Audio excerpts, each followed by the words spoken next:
على فكرة ان الجبنة ديت لو حابة تخرط عليها طماطم هتقبل، بس ما تخرطيش على اللي في البرطمان كله. يعني تطلعي معلقتين تخرط عليهم طماطم، فلفل الوان. هتبقى جميلة جدا وهتفتح نفسك ان شاء الله. وباي باي، اشوفكم في فيديو قادم باذن الله، والسلام عليكم ورحمة الله وبركاته مرة تانية. السلام عليكم ورحمة الله وبركاته. ازيكم عاملين ايه؟ يا رب دايما تكونوا بخير. اتمنى يا رب دايما تكونوا بخير، واتمنى يا رب فيديوهاتنا تكون بتعجبكم. واتمنى يا رب تعملوا لنا لايك عشان القناه بتاعتنا تستمر باذن الله. الفيديوهات بتاعتنا كلها هتعجبكم باذن الله باذن الله. خشوا شوفوا الفيديوهات. لو ما اشتركتوش في القناه بتاعتي اتمنى تشتركوا، والمشتركين اتمنى يعملوا لايك وكومنت جميل كده يرفع من معنوياتنا.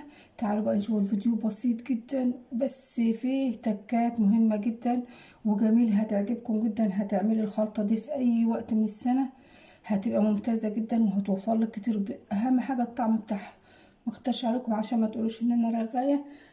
اهم حاجه الطعم بتاعت الخلطه دي فظيع. بسم الله ما شاء الله ولا قوه الا بالله.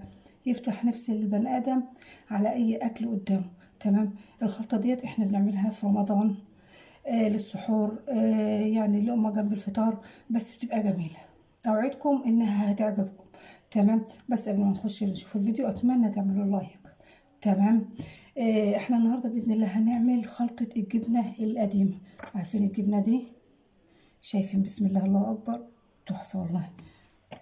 شايفين ما شاء الله؟ شايفين الجمال؟ شايفين اللون؟ الجبنه دي معموله في البيت طبعا. لو عايزين تعملوا زيها ابعتولي وانا اقول لكم على الطريقه بالظبط، لان هي دي شغلتنا، احنا فلاحين هنا. تمام. معايا خرطه جبنه قديمه واتنين جبنه قريش. تمام. وخرطتين جبنه قريش، ومعايا طحينه، ومعايا زيت.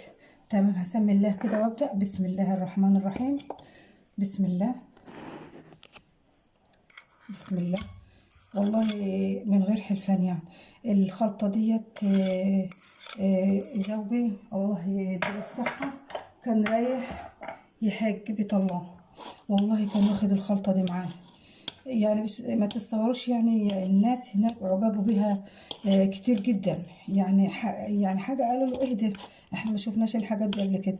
شايفين ما شاء الله؟ هنبدأ نخلط الجبنة. شايفين؟ بسم الله. واحط الجبنة عليها التانية.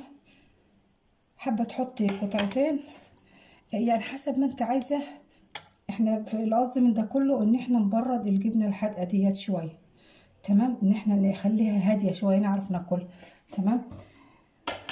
انا دلوقتي بحط قطعة قبل قطعتين. حابة تحطي قطعة قبل 3 مفيش اي مشكلة، زي ما انت عايزة حطي، بحيث ان انت حسب ما انت عايزة تبرديها.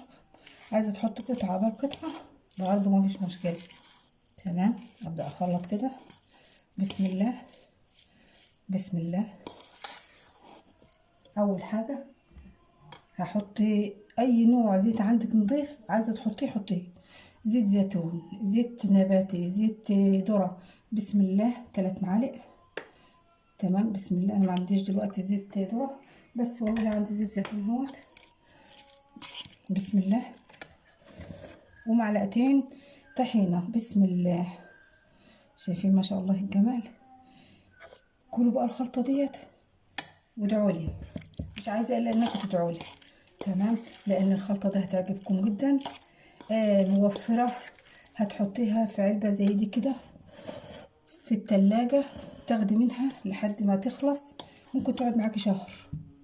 تمام. بس اهم حاجة العلبة يكون على وش العلبة من فوق معلقة زيت. تمام. والله الخلطة دي جميلة جدا يا ولاد، تحفة تحفة والله. احنا عن نفسنا بنحبها، بس انتوا لو جربتوها هتعشقوها. تمام. شايفين؟